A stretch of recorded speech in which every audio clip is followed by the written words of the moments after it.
Hello there, today I'm here to bring you the second half of my July reading. If you want to see the first half, I will link that down below. I will also say a disclaimer that as I'm filming this, there are still 2 days left of the month, but I'm doing the booktubeathon, so what I thought I would do, instead of cramming those books into this wrap-up and having my booktubeathon books split over 2 wrap-ups, I would do a separate booktubeathon wrap-up. So there is possibly going to be, if all goes to plan, 2 more books to add on to this month's reading.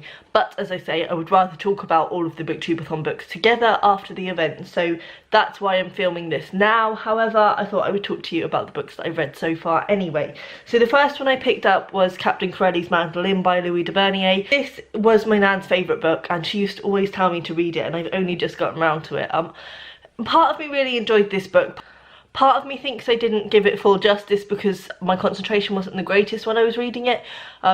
I think it probably would have helped if I'd concentrated a bit more and possibly read it a bit faster. For me, it did drag a little bit. I think this is a book that could have been halved. However, I did enjoy this. This is basically about Greece during the war. It's about a small town in Greece. It's about an Italian occupation that takes place in that town and how the people feel about it, how they integrate with the soldiers in their lives. I think what I liked about this is the fact that it looks at the fact that everybody, ultimately all the soldiers in the war, were innocent, you know.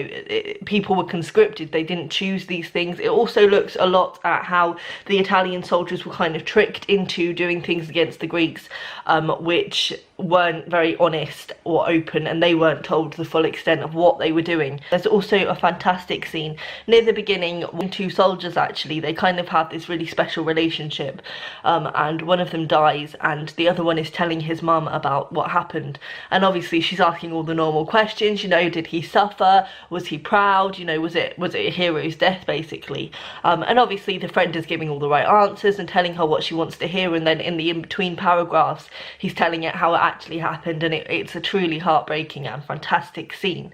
For me as well, I would say this book wasn't what I thought it was going to be going into it. So I knew it was roughly about Greece in the war.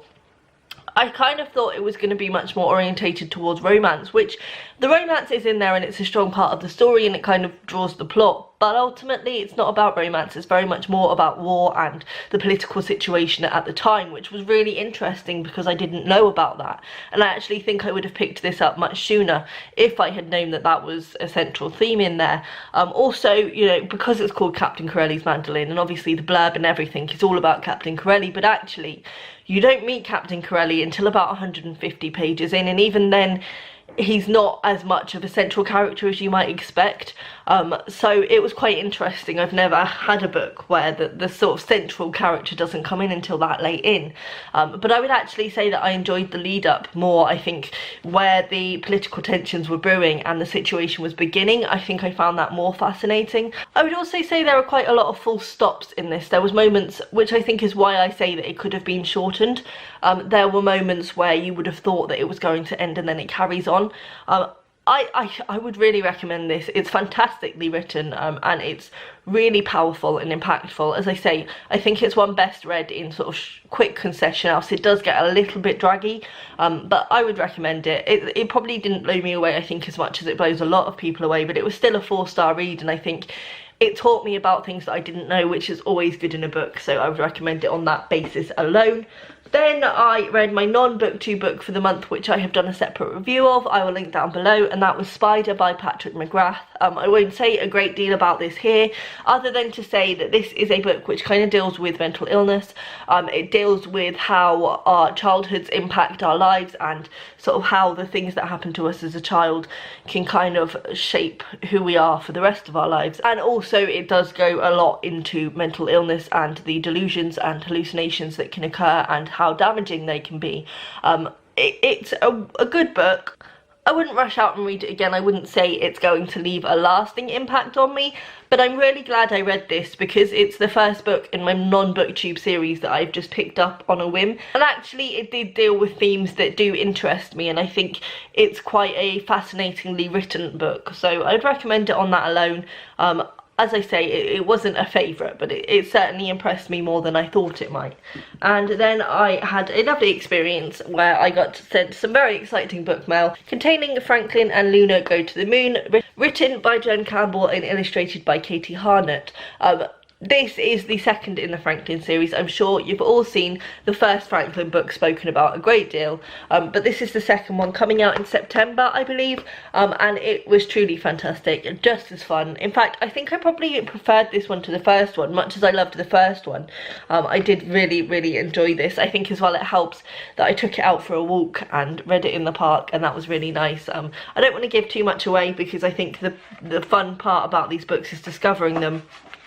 But I will show you one of my favourite illustrations of the book. I love Katie's illustrations. I just think they're fantastic. I adore the way you can see the pencil marks. I just think it makes them so charming and really stand out. You can tell Katie's style from a mile away, which isn't something I often get with illustrators. So yeah, I really adore these books, and I would recommend picking this one up for yourself or any little people in your lives.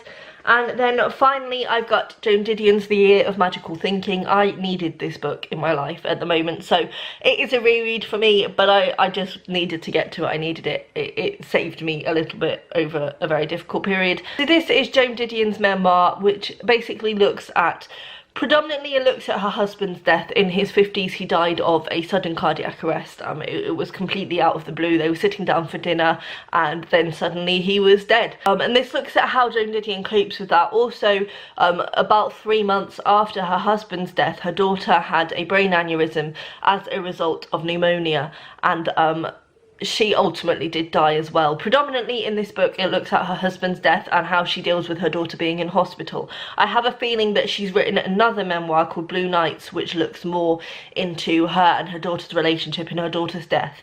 But this predominantly focuses on John's death, her husband's, and as I say, Quintana's time in the hospital.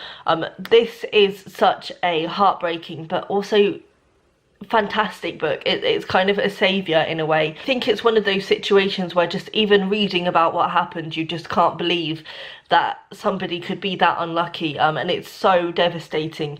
And I've heard people criticise this book for being quite calculated and cold almost when it comes to such a delicate and sensitive subject, because Joan Didion does use a lot of facts and figures in this book, and kind of her way of coping with things was to turn to literature, and to turn to the literature about grief and about what happened to her husband. And you know, she studies medical journals and she kind of tries to understand all the little details that the doctors told her at the time that she didn't understand. But I think what's fantastic about that for me personally is that it's so true.